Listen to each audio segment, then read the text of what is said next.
Hello, I'm Geoff Marshall Taylor, one of the lay readers at Christchurch Chorley Wood, and welcome to this time of reflection. Over the last weeks, there's been a great preoccupation with the turmoil in the Houses of Parliament, and you will remember only too well that we've all witnessed the demise of Boris Johnson after 60 odd of his MPs decided that they would not support him.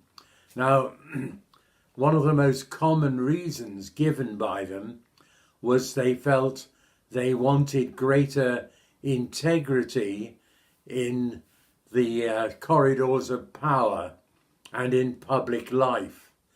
And that's a theme that actually runs through much of the Bible, especially in the Old Testament. And I'm going to share with you an incident from the Old Testament which focuses on the abuse of power. The Bible is very clear that God's standards are high for those in public life. The care of the people, the care of the poor, the care of the needy, all those things are key. Well, the story that I'm going to mention that highlights this theme, I remember upset me as a youngster. I was upset by its injustice. And it's the story of Naboth's vineyard.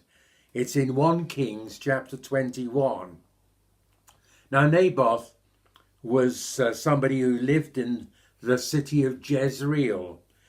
He lived next door to the palace of King Ahab, the 7th king of Israel, and he reigned in the 9th century BC.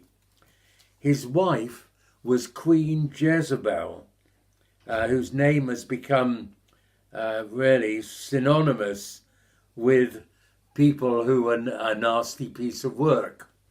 Anyway, the vineyard that Naboth owned had belonged to his family, it says, for generations. He said it was his inheritance, the inheritance of his ancestors. But King Ahab wanted that vineyard.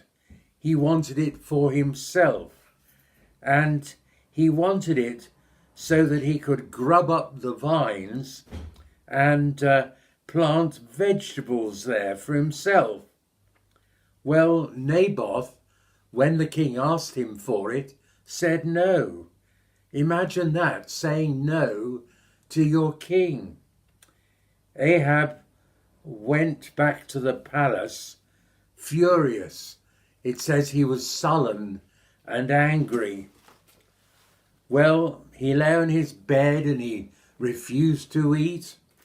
And he had a right sulk, as my Yorkshire mother-in-law would say.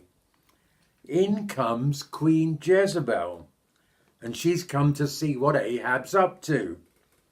And he explains how Naboth has refused to sell him the vineyard. Jezebel really went for her husband.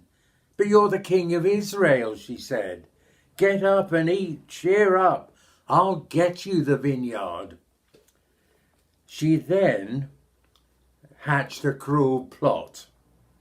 Using Ahab's royal seal, she sent letters to dignitaries inviting them to a special banquet. And she also planted among the guests 2 men who were going to stand up and perjure themselves by saying things against Ahab. During the evening, that's exactly what they did. They stood up and declared that Naboth had publicly cursed both the king and God. People were outraged. Naboth was dragged outside and stoned to death. As soon as Jezebel heard that Naboth was dead, she said to her husband, "Go, take possession of the vineyard.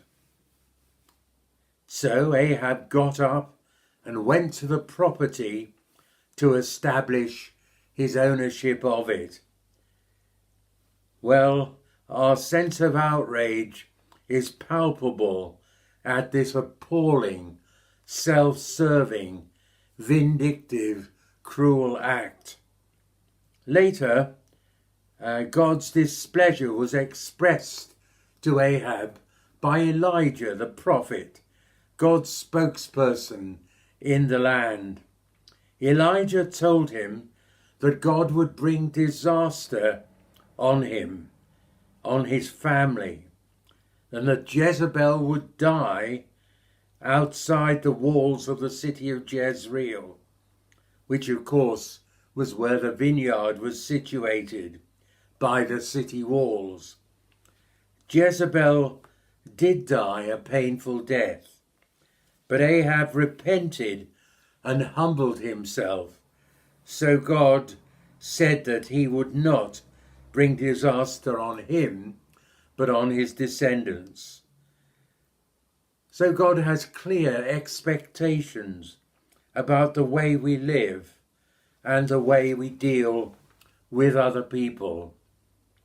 We know we are to love God and to love others, but caring for our neighbours can be a real challenge, but it is a challenge, and it can be sometimes easier said than done, depending on what our neighbours are like. But God has set the standards for public and personal life.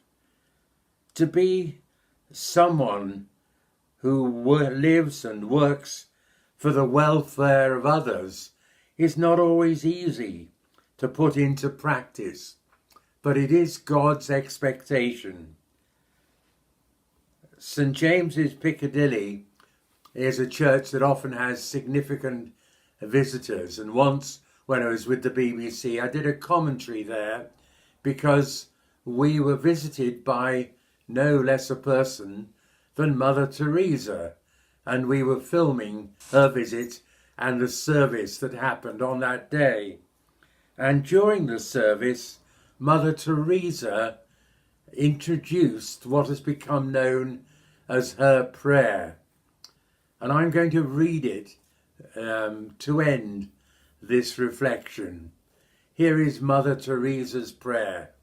It links back to the story of Naboth, to the challenge that God puts before us to care for others and we would wish to be cared for ourselves. So here is Mother Teresa's prayer.